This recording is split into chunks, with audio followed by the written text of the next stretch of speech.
Maqaa Abbaa, Ilma, Hafuura Qulqulluu, Waaqayyo tokkoo. Ameen. Addunyaa hundumaa fayyisuuf jedhee fannoo gooftaan keenya Yesuus Kiristoos irratti fannifameef nan sagadaa. Fannoon isaa humna keenya, humni keenya fannoo isaatii, kan nu jajjabeessu fannoo isaatii, fannoon isaa furaa keenyadha. Fannoon isaa fayyisaa lubbuu keenyaati. Warri Yihuudootaa isa ganu, nuti garuu itti ni amannaa. Warri itti amannus fannichaan ni fayyina. Fayyineerras. Hordoftoota keenya biyya keessaa akkasuma biyya alaa ta'uudhaatiin karaa gola Yididiyaa yuutuubiitiin kanneen nu daawwataa jirtan.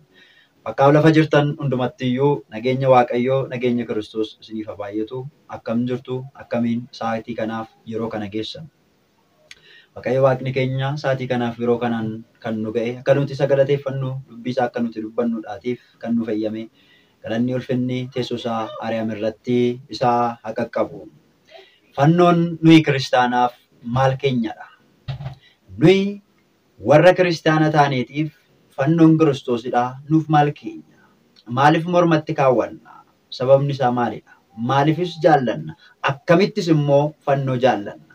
Fannoon kan jaallatan kiristaanotadha. Kiristaanonni immoo fannoo kan isaan jaallatan akkamittiinidha? Yookiin akkamittiin jaalala fannoodhaaf qaban kan ibsan isa jedhudha.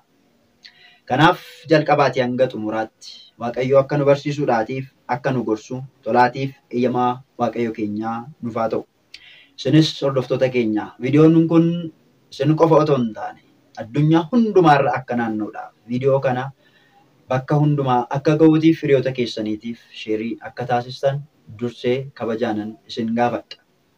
Warroota diina fannoo ta'anii deddeebi'aniifis warra jaalleewwan fannoo ta'anii jiraataniifis ergaan kun bakka jiranitti isin haa qaqqabu. Egaa fannoo jechuun maalidha? Fannoo jechuun maalidha? Kan jedhu duraan dursineetu viidiyoo kana daawwannee walitti deebina. Gara viidiyoo kanaatti. Erga kitaabni wanta tolfamaatti sagadinaa jedhe nuti maaliif itti saganna? Kanaan booda fayyinni kiyya laa ilaaha illallah qofa. Rabbi tokkicha malee gabbaramaan hin jiru. Kan dachee fi samii uume, kan yeroo isaa eegee dukkanaa'u, kan yeroo isaa eegee ifu, kan utubaa malee dhaabbate. Maal jedha seetan Matsaaf Qudusii irratti?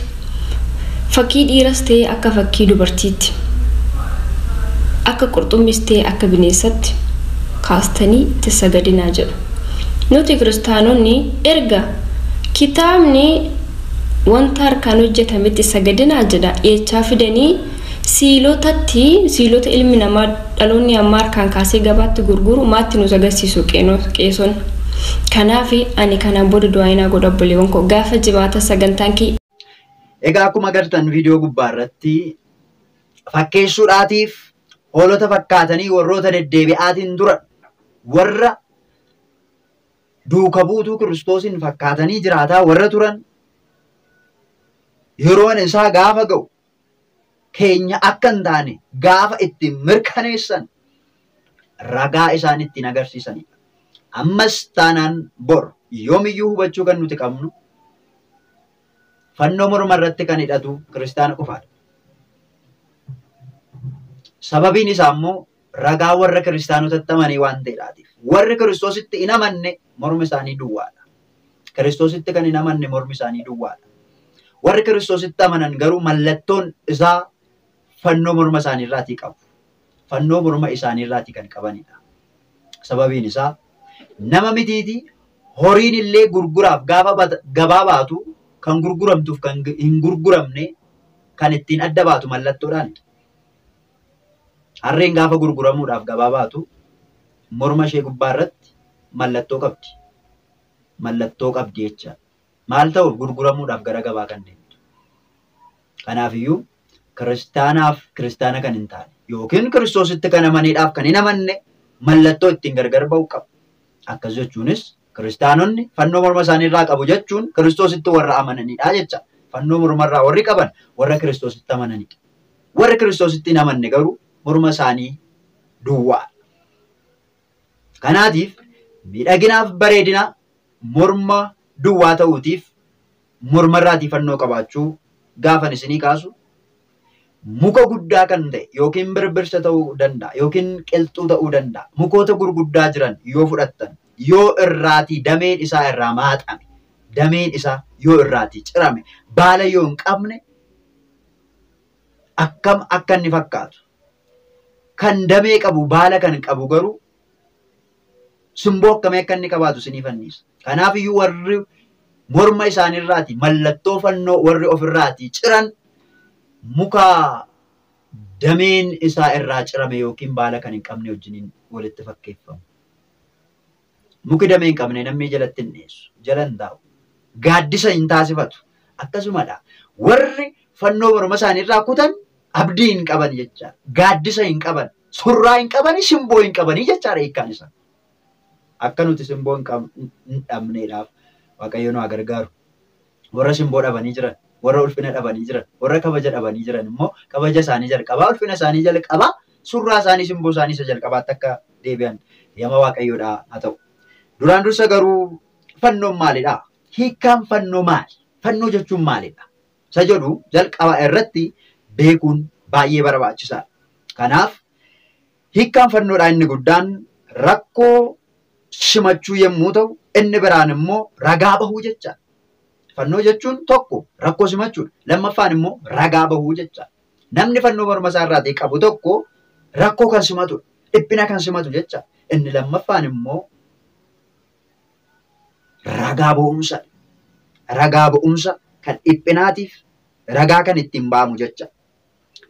Kana ilaalchisee fannoon maal akka inni ta'e beekuun barbaachisaadha. Jalqaba irratti tokko fannoo gooftaa keenya Yesuus Kiristoosidha kan nuti beekuun nurra jiraatu.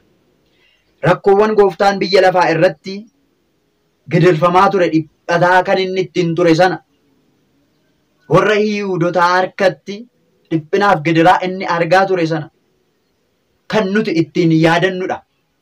Inni lammaffaan immoo fannoo kiristaanotaati. Tokkoffaan fannoo gooftaa gaafa ta'u lammaffaan immoo fannoo kiristaanotaati. Fannoo kiristaanotaa gaafa jennu kan kiristaanonni gooftaa keenya Iyyasuus Kiristoosiif jecha qorumsi irra gahudha. Fannoo kiristaanotaa jechuun sababa eenyu? Sababa gooftaa keenya Iyyasuus Kiristoosiif kiristaanotarra dhiphinni gidiraan kan isaan irra gahudha. Gooftaan keenya fayyisaan keenya qorichi keenya Iyyasuus Kiristoos Wangeela Yohaannis boqonnaa 17 lakkoofsa 25 gubbaa irratti isin ragoolee koodhaa jedha. Isin ragoolee koodha. Akkuma jedhee dubbate ragaa isaa ta'uudhaaf rakkoo inni simate hundumaa ragaa isaa bahuudhaatiif fannoo isaa nuti isa duuka buutun Kiristoosidha. Isaaf jennee morma keenya irratti kan nuti hidhannudha jecha. Fannoo keenya irratti kan nuti hidhannu ragaadhaaf fakkeenyaatiif baleedhaan. Balee bifa fannootiin hidhanna kaawwanna yookiin naxalaa kan jennu bifa fannootiin callifamee miti balee yookiin naxalaan kan kaawwatamu. Bifa maaliitiin? Bifa fannootiin. Maaliif waan taaneef? Ragaa baatuu isaati waan taaneef. Nuti ragoota isaa wanta taaneef. Inni kan biraan macaafa fakkeenyaa boqonnaa 6 lakkoofsa 21 gubbaa irratti fannoon humna keenya wanta ta'eetiif fannoo gooftaa keenya Yesuus Kiristoos akka jaallannuudhaaf laphee keenyarra akka nuti kaawwannuudhaaf kitaabni qulqulluun nu deggara jecha. Fannoo kana immoo namoonni baay'een eessaati kan isin argattanii? Fannoo kana eessaa fiddanii? Muka sooftanii, muka rigdanii yookiin sooftanii boccaniitu morma keessan irra kaawwattu. Kanaaf fannoon maalidha? Mukadha namoonni jedhan baay'ee isaanii jiru. Dhugaadha. Wanti nuti hubachuun nurra jiraatu fannoon utuu fannoo hin ta'in duraan dursa mukadha. Erga fannoo ta'eetiin booddee garuu erga bocamee kalaqameetiin booddee garuu maalidha? Fannoodha. Isaan dura garuu dhugaadha muka ture. Fakkeenya tokkoon isinii kaasa. Namni kan inni irraatii uumame biyyoo irraati. Namni kan uumame maalirraati? Addaam namni jalqabaa kan uumame biyyoo irraa uumame. Garuu erga uumamee booddee nama jedhamee waamame. Kan inni irraa uumame biyyoodha waan ta'eedhaaf maaliif addaamiidhaan biyyoo jedhamee maaf hin waamamne? Garuu maal jedhama? Addaam jedhama. Erga uumameen booddee. Fakkeenyaatiif mana gaafa ijaarru dhagaarraa ijaarama. dhagaarraa erga ijaarame booddee manni sun erga xumurameeti maal jedhee waamama? Mana jedhamee waamama. Garuu dhagaan jedhama. Yookiin dhoqqee irraa ijaarama. Qorqoorroo irraa yoo ijaarame citaarraas ijaaramuu danda'a. Kanaaf wanti tokko jalqaba tarii dhuguma maqaa moggaasaa qaba. Erga raawwatameetiin booddee garuu gargaridha. Fakkeenyaatiif saballi bishaan erga abbaa ilma hafuura qulqulluu irratti waamamee qulqullaa'eeti. Hafuurri qulqulluu erga irra buufate booddee garuu bishaan fayyinaati sabala jedhamee waamama. Kanaafiyyuu fannoon jalqabaa kan inni irraa hojjetame dhuguma mukadha. Garuu erga hojjetamee booddee ulfinni Waaqayyoo fayyinni Waaqayyoo gaafa ittiin raawwatu ajaa'ibni Waaqayyoo gaafa ittiin raawwatu garuu fannoo jedhamee waamama. Dhugaadha. Morma keenya irratti gaafa hidhannu fannoo ta'eeti kan nuti hidhannu malee muka miti kan nuti hidhannu. Mukummaan isaa otoo gara fannootti hin dhufiin erga fannoo ta'ee morma keenyatti hidhanne garuu fannoo jedhamee waamama. Kanaaf isa kana gargar baasuun beekamaadha. Isa kanaaf namoonni baay'een garuu fannoodhaaf wanta fannoon irraa hojjetame wallaalu. Namoonni baay'een namaaf wanta namni irraa uumame gargar hin baafatan. Inni rakkoo guddaa ta'ee isa kanadha jecha. Kanaafiyyuu gargar baasanii beekuun baay'ee barbaachisaadha. Haa ta'uutii mee waa'ee fannoo yeroo garaa garaatti kaasnee waan waliin dubbannuudhaatii fi fannoo kan jedhame kana akkamittiin kabajuu dandeenya? Kabaja fannoodhaaf kabaja akkamittiin laannaa isa jedhu wajjin ilaalla. Fannoo akkaataan nuti itti kabajnu nuti hordoftoonni amantaa Ortodoksii Tawaahidoodhaa hiika hafuuraa hubachuudhaatiin laphee keenyatti qabannee jaalala fannootiif qabnu ibsuudhaaf sirnoota ittiin jaalala fannoo ibsinu waan baay'ee qabna. Sirni ittiin jaalala fannoo ittiin ibsinu kabaja fannoodhaa kan nuti ittiin ibsinu wantoota baay'eetu jiru. Kanaaf isaan keessaatii waa muraasa fakkeenyaatti isinii kaasa. Inni tokkoffaan fannoo Kiristoosin akkamitti jaallanna yookiin akkamitti kabajna isa jedhuudhaaf tokkoffaa irratti fannoo mana amantaa kiristiyaanaa mataarra kaa'uudhaan irratti bocuudhaatiin fannoon kan kabajamu. Meeshaalee mana amantaa fi qaama namaa irra gochuudhaan eebbifamoon abbaan keenya abbaan shinoodaan barsiisa isaanii keessatti waa'ee fannoodhaa kabaja fannoo jaalala fannoodhaa gaafa ibsan akkas jedhaniiti kan isaan ibsan. Nuyi kiristaanonni hiikaa hafuuraa fi barumsa hafuuraa qabnuutiin fannoo itti duunee qabna. Fannoo itti duunee qabna. Mataa manneen amantaa keenyaa gubbaa goonaa haala adda addaatiin bocanna. Laphee keenya irratti godhanna. Mallattoo isaa mallatteeffanna. Kadhaa keenya ittiin jalqabna. Lubootni harka isaaniitti qabatu. Namootni ittiin eebbifamu. Suuga kakuu haaraa hunda akka irraa argannuudhaaf amanuudhaan sirnoota amantaa keenyaa irratti itti fayyadamna. Lubootni uffata isaanii irratti ni godhatu. Kun immoo bareedinaaf qofa miti. Maal malee humna fannoon qabuuf eebba isaa argachuudhaaf malee jedhu. Eebba fannoo argachuudhaaf malee bareedinaaf miti mormarra kan kaawwan eebba isaa argachuudhaafidha. Eebba isaa irraa argachuudhaaf morma keenyarra kaawwan ittiin eebbifamuudhaafi jecha. Kanaaf fannoon bakka garaa garaatti jaalala isaa akka nuti qabnu kan ittiin ibsinu waan baay'eedhaan. Abbootiin harka isaaniitti qabatanii manni kiristaana keenyaa gaafa ijaaramu gullaatii yookiin gubbee irratti kan kaawwamudha. Kiristaanonni gaafa kadhannaa eegalan bifa fannootiin of mallatteessuudhaan yookiin mallatteessuudhaanidha. Bifa fannoodhaan eegala. Kadhannaan gaafa xumuru akkas. Balee yookiin naxalaa gaafa uffannu bifa fannootiinidha. Kanaafiyyuu jaalala fannoodhaan qabnu waan baay'eedhaan ibsina. Lammaffaa irratti fannoo akkamitti kabajnaa isa jedhuudhaaf yookiin fannoo akkamitti jaalala isaaf qabnu akkamiin ibsina isa jedhuudhaaf lammaffaa irratti dhungachuudhaanidha. Kiristaanonni fannoo waan jaallataniif dhungatu. Sababiin isaa waan jaallannuufidha. Namni waanuma jaallatu dhungata miti. Namni mee yoo agartan nama wal jibbu, nama wal lolee jiru, nama haala wal irratti ba'ee jiru, wal qabatee jiru, warra gumaa warra ta'an utuu wal dhungatanii agartanii beektu hin danda'amu. Namoota wal jaallatan michuu warra ta'an garuu mallattoon ittiin jaalala walii ibsan inni hangafaaf inni dura maalidha? Dhungannaadhaanidha. Kanaaf fannoo kan nuti dhungannuuf waan biraadhaan miti. Jaalala isaa qabna. Hin jaallanna. Laphee keenya keessa jira jaalalli fannoo isaa. Kanaaf fannoo jaalalaaf kabaja isaa kan nuti ittiin ibsinu maaliinidha? Dhungachuudhaan ittiin eebbifamneeti. Durdurii fannoon wanti inni ture mallattoo abaarsaati malee hiikkaa hadhaa kana hin qabu ture fannoon. Bara durdurii jecha fannoon kan abaarsaa ture. Akka har'aa kana kan eebbaan taane jecha. Namootni kan isaan ittiin adabaman ture. Waaqni keenya, fayyisaan keenya, qorichi keenya, Yesuus Kiristoos jaalala. Waaqni jaalalaa garuu cubbuu keenyaa fi abaarsa keenya fannoodhaan nuuf balleesseera. Kanaaf wantoonni hedduun kakuu haaraadhaaf fannoo irraati argaman. Kanaaf luboonni eebba kennuudhaatiif fannoodha kan isaan fayyadaman. Lubooti gaafa isaan eebbisan agartanii daandii irratti yoo lubootatti dhuftan fannoodhaan nu eebbisu. Mana amantaa keessatti sirna qulqulleessaa keessatti yoo ilaaltan fannoodhaan eebbisu. Yoo fannoo harkatti hin qaban ta'ellee bifa harka isaanii bifa fannoodhaan wal jala qaxxaamursuudhaatiin ittiin kiristaanota amantoota kan isaan ittiin eebbisan fannoodhaanidha. Kanaaf inni sadaffaan maalinidha? Sadaffaa irratti mallatteeffachuudhaan fannoo kabaja. Qaama keenya abbaa, ilma, hafuura qulqulluu waaqayyo tokkodha jennee qaama keenya mallatteeffachuudhaatiin fannoo ni kabajna. Mallatteeffachuu jechuun immoo mul'isuu jechaadha hiikkaan isaa.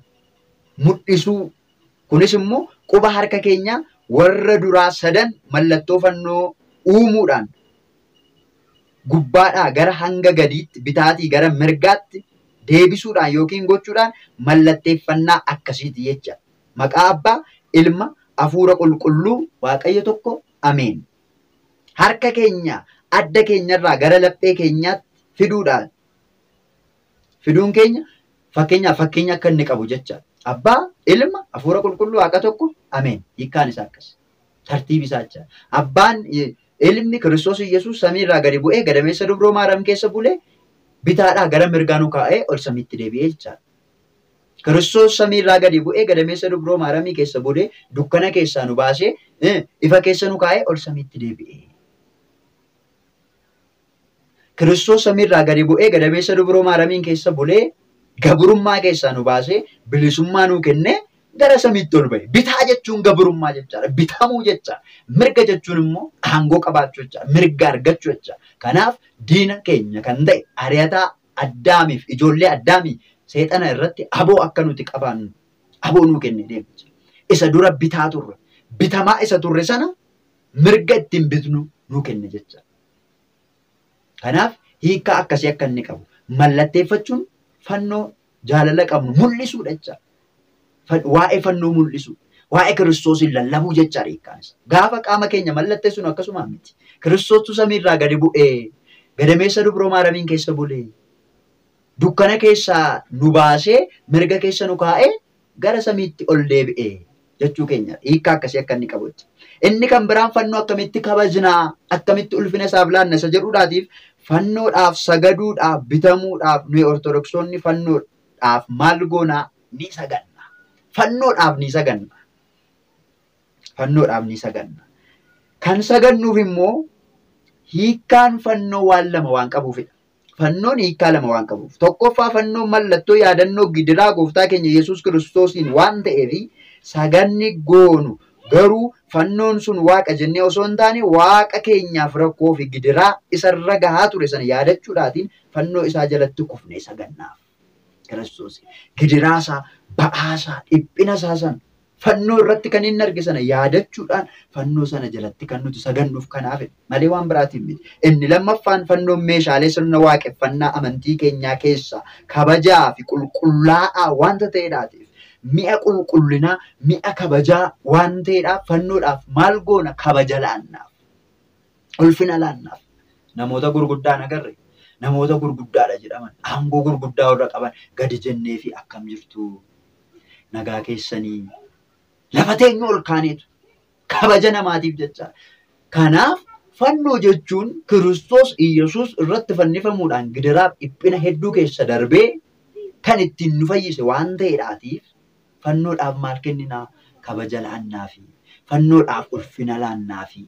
Kanaafidha sagaduun keenya. Qoma'uun keenya kabaja isaatiif malee namni kiristaana kan ta'e fannoon waaqa kooti jedhee fannoodhaaf kan sagade gonkumaallee hin jiru. Ammas taanaan gara fuulduraattis fannoon waaqa keenyadha jedhee namni sagaduuf hin jiru. Isa kana beekuun barbaachisaadha. Dursa fannoo morma keenya irratti kan hidhannu maalummaa fannoo sanaa beekuun barbaachisaadha. waa'ee fannoodhaa morma keenya irratti hidhuudhaafis ta'e morma keenya irraa hiikuudhaaf kutuudhaaf dursa waa'ee fannoodhaa beekuun barbaachisaadha. Obboleettiin keenya kan kiristaana fakkaachuudhaatiin amantaa keenya keessa jiraataatiin turte waa'ee fannoo agam beekti. Gadi fageenya waa'ee fannoodhaa kan beektu agamidha. Mee gara viidiyoo kanaatti sin dabarsin deebi'a. Qoliina daawwan. Erga kitaabni wanta tolfamaatti sagadinaa jedhe nuti maaliif itti sagan? Kanaan booda fayyinni kiyya laa ilaaha illallah qofa. Rabbi tokkicha malee gabbaramaan hin jiru. Kan dachee fi samii uume, kan yeroo isaa eegee dukkanaa'u, kan yeroo isaa eegee ifu, kan utubaa malee dhaabbate. Maal jedha seetan matsaaf quddusii irratti? Fakkii dhiiras ta'e akka fakkii dubartiitti, akka qurxummis ta'e akka bineensatti kaastanii itti sagadinaa jedhu. Nuti kiristaanonni erga kitaabni egaa fannoon akka isaaf hin sagadamne saganni fannoodhaaf akka hin barbaachisne kaasuudhaatiin fannoo morma ishee irra jiru yeroo isheen kuttu agarra. Akkas jechuun waa'ee fannoo utuu hin beekin morma ishee irratti hidhattee waa'ee fannoo utuu hin bariin ammas morma ishee irraati mallattoo fannoo yeroo isheen kuttu agarra. Haa ta'uti asirratti ergaan qabu namoonni dhiyeenya kana amantaa isaanii jijjiiruu irratti argaman fannoo morma isaanii irraati warroonni kutaa kan jiran durayyuu fakkeessuudhaaf keessa kan jiraatanidha. Amma warroonni kan keenya hin taane nu keessa akka ba'an kitaabni qulqulluun ni dubbata. Ammas hojii kana hojjechuu irratti kan argaman namoonni baay'een isaanii jiru. Ammaaf namoonni muraasni namoonni lamaan sadan tokko habaan iyyuu malee gara fuulduraatti namoonni hedduun isaanii hin ba'u. Keessumattuu iyyuu ijoolleen shamarranii waan kana hojjechuudhaatiif ta'e jedhanii beenyaan yookiin qarshiin kaffalamee fi waa'ee amantii kanaa irratti akka isaan hojjetaniidhaaf hojii hojjetamaa jirudha. Kanaaf iyyuu keessumattuu ijoolleen shamarranii biyya alaa jirtan yookiin biyya hambaa jirtan waan kanarraati akka of eeggattan yookiin adda baastanii akka beektan isiniin jechuun barbaada. Mucaan kun fannoo morma ishee irraati yookiin mallattoo fannoo morma ishee irraati utuu hin kutin dursaa kan isheen itti eegalte waa'ee gaaffii gaafachuudhaanidha. Akkaataa hin malleen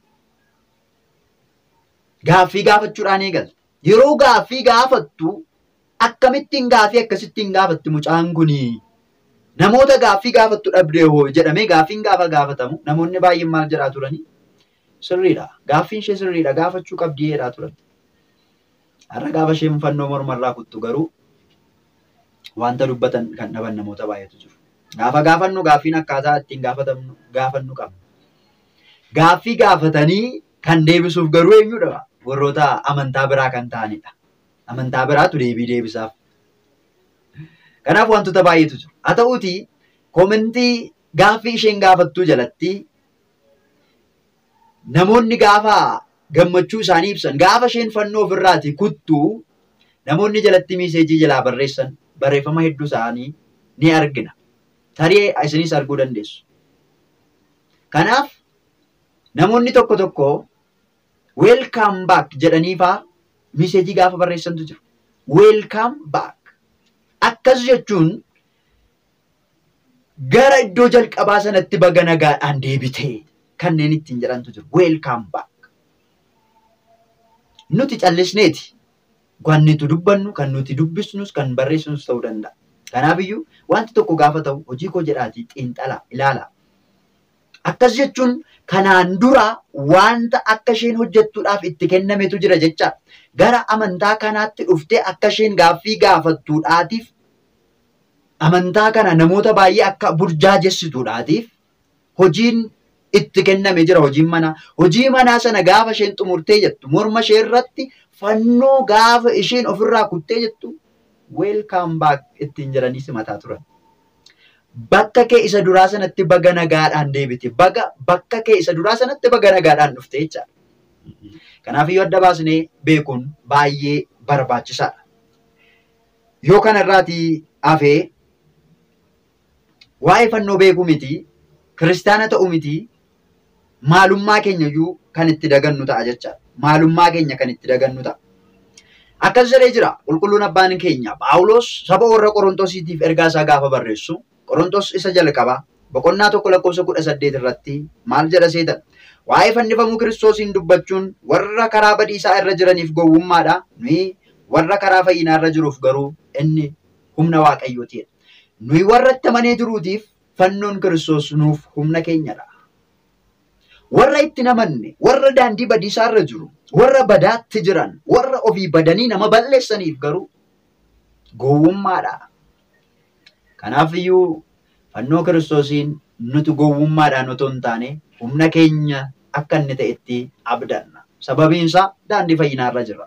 Daandii Kiristoos irra jira. Daandii dhugaa irra waan jiru. Warra Kiristoositti amanne waan taaneedhaatiif fannoon nuuf humna keenyadha.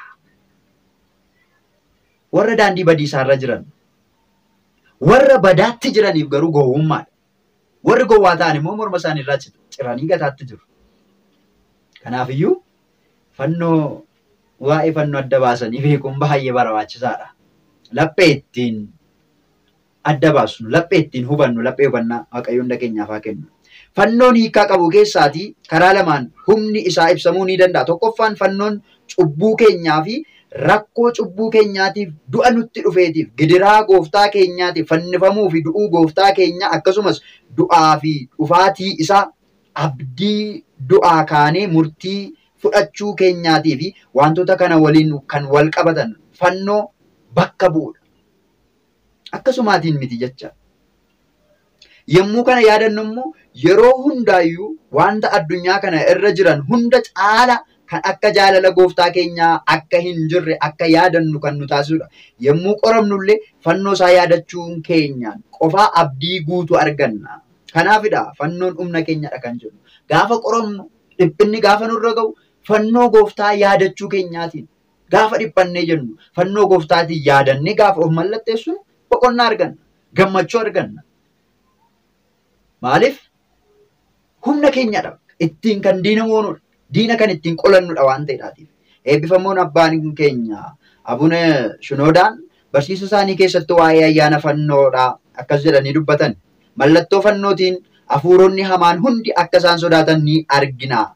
Dhalli namaa gidiraa seexanaa jalaa kan hin ba'e sirna bilisa baasaa fannoon fannifamuu gooftaatiinidha. Kanaafiyyuu seexanni mallattoo fannoo ni sodaata. Kanaaf yeroo amantiin raawwanne fannoo hafuuraa hamaa ni baasa ni fageessas. Nuyis ijoolleen Waaqayyoo mallattoo fannoo godhannee qabannee ni deemna. Humna hamaas ittiin mo'uudhaaf ni fayyadamna. Kanaaf egaa kadhannaan keenya yeroo hundumaa keessatti fannoo kan nuti yaadannuuf. Kadhannaa goonu kam keessattiyyuu fannoo kan nuti yaadannuuf kanaafidha. Fannoo kanaaf yaadannu. Humna keenya waan ta'eedha. Ittiin diina moona waan ta'eedha. Ittiin diina leeyyaasisna. Diinni keenya seexanni kan ittiin leeyya'edha. Kan ittiin mo'amedha. Kanaaf diinni fannoon jaallatu. Diinni fannoon jaallatu. Hin dheessa. Hin baqata. Maaliif ittiin mo'ame waan ta'eedhaaf. Ittiin gubate, ittiin mo'ame, ittiin du'e waan ta'eedhaatiif. Nuuf immoo humna keenya maaltu fannoon gooftaa keenya kan ittiin diina keenya moonudha. Kan ittiin diina keenya ittiin injifannudha. Kanaafiyyuu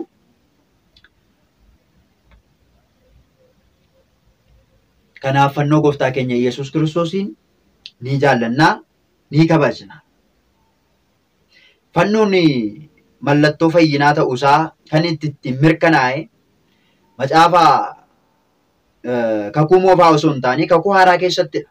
Kakuu haaraa keessatti fannoon mallattoo fayyinaa ta'uusaa kan inni ittiin mirkanaa'e, kan inni ittiin beekame kakuu haaraa keessattidha. Kakuu moofaa keessatti kan ittiin warri cubbuu hojjetan irratti fannifamanii ajjeefamanidha.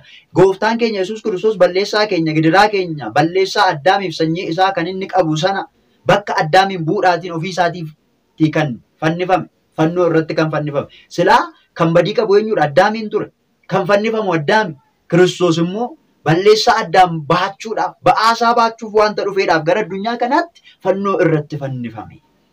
Isaan booddee fannoo abaarsaa ture sana fannoon kan eebbaa akka inni ta'u, kan fayyinaa akka inni ta'u, kan inni taasise kanaan bara kakuu haaraa keessatti jecha. Kanaafiyyuu gooftaan keenya Yesuus Kiristoos mukoota torba ta'an irraati. Fakkeenyaatiif tokkoffaan muka biqiltuu Addaam kan kuffiste sana gannata gara Si'oolitti kan geessite sana biqiltuu ogeessichi Salomoon yeroo mana amantaa yookiin mana kiristaanaa yeroo ijaaru sana kan inni saragallaa irraati hojjete sana muka jireenyaa boolla awwaalcha Addaam irratti dhaabbattee kan jirtu sana muka waddeessaa kan Looxiin imimmaan isaatiin obaasee lalisiise saragallaa taabota Tsiyooniin baachaa kan turte muka Biitaaniyaatti gooftaan keenya Yesuus Kiristoos abaaree jennaan battaluma sanatti kan godde inni torbaffaan arbuu Zakkiyoos gooftaa keenya Yesuus Kiristoosiin arguudhaaf ilaaluudhaaf jecha irra taa'e irraati kan hojjetame. Kanaafiyyuu gooftaan keenya biqiloota kanarraati kan inni hojjetame muka baay'ee guddaa kan baate tabba gaara Qaraaniyoo irratti foon isaa gubee foon isaa kutee dhiiga isaa immoo dhangalaasee kan inni ittiin fannoo qulqulleessedha. Mukoota torba kanarraati kan hojjetame fannoo kana baachisanii gidirsaa dhiphisaa gaara Qaraaniyoo Golgootaa bakka lafee mataa Addaam irratti fuudhanii ba'an. Iddoo sanarratti dhiigni Kiristoos irratti dhangala'ee fannoo abaarsaa kan ture sana dhiigni Kiristoosidha kan eebbaa taasise.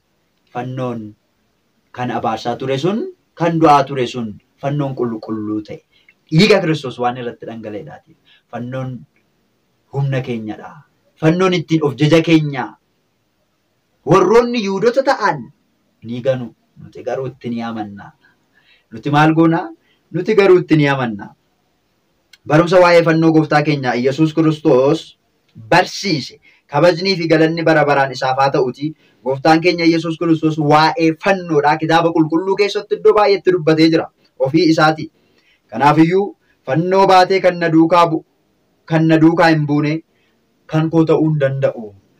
Bartuu koo ta'uu hin danda'u yookiin kan koo ta'uu hin danda'u. Kunis immoo kan barraa'ee jiru Wangeela Maatewos boqonnaa 10 lakkoofsa 38 Wangeela Maatewos boqonnaa 16 lakkoofsa 24 irratti barraa'ee jira. Kana malees Wangeela Maarqos boqonnaa 8 lakkoofsa 34 gubbaa irrattis kan barraa'ee jiru yoo dubbisne ni arganna. Wangeela Luqaas boqonnaa 9 lakkoofsa 23 yoo dubbisne waa'ee fannoo argachuu dandeenya. Wangeela Luqaas boqonnaa 14 lakkoofsa 37 yoo dubbisne waa'ee fannoo argachuu dandeenya. Jira waa'een fannoo yoo namni dubbisu jiraate yoo namni hubatu jiraate waa'een fannoodhaa barraa'ee jira jechaa. Gooftaan keenya kana kan inni barsiise osoo inni gaara Qaraaniyoo irratti hin fannifamiin dura akka ta'e ni hubanna. Jecha kana gara raawwiitti jijjiiruun fannoon akka baannuudhaatiif. Utuu fannoon baatiin duraan dursee jecha kana dubbate bara akka nuti raawwannuudhaaf immoo deebi'eetu hojiidhaan nutti agarsiise. Fannoo baachuudhaan fannoodhaan gadarfamuudhaatiin jecha akka nuti hubannuudhaatiif. Qorumsa rakkoo qorumsa akka simachuu dandeenyuudhaaf akkasumas immoo qorumsa nu qaqqabu hundumaa sababa isaatiif waan ta'eedhaatiif wanta nu quunnamu sanatti akka gammaduu qabnu gammadaa akka nuti taanuudhaaf. Kan fannoo hin baanne immoo kan isaa akka inni hin taane jala muree dubbateera jechaadha. Warri fannoo hin baanne kan isaa akka hin taane duuka buutuu isaa akka hin taane duraan durseeti kan inni nutti dubbate jechaadha.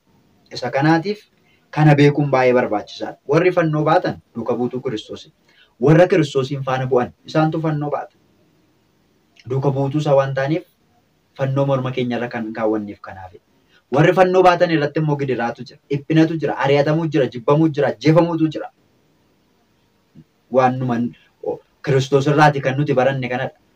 Fannoo baatee jira. Fannoo gaafa baatu sana inni akkasumaan otoo hin taane garafamaa ture, dhiphataa ture, dhiiga isaa dhangalaasaa ture, foon isaa ciccitaa ture, kufee ka'aatiin ture, dhiigni isaa dhangala'aa ture. Warri fannoo Kiristoosiin baatan akkasidha. Ni gidirfamu. Sana irra darabee immoo warri fannoo Kiristoosiin baatan ni ajjeefamu. Kiristoos fannoo gaafa baate jedhu ni ajjeefame. Kanaaf warri fannoo baatan akkasidha.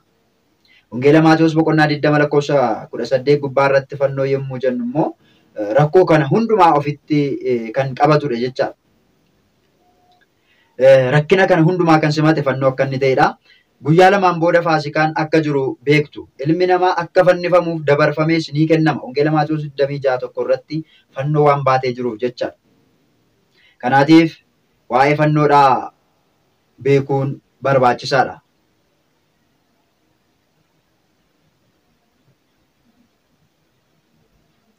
Solomoon maal jedhaa? Fannoo wayinii fayyina koo ta'ee asoosinni ni muramaa.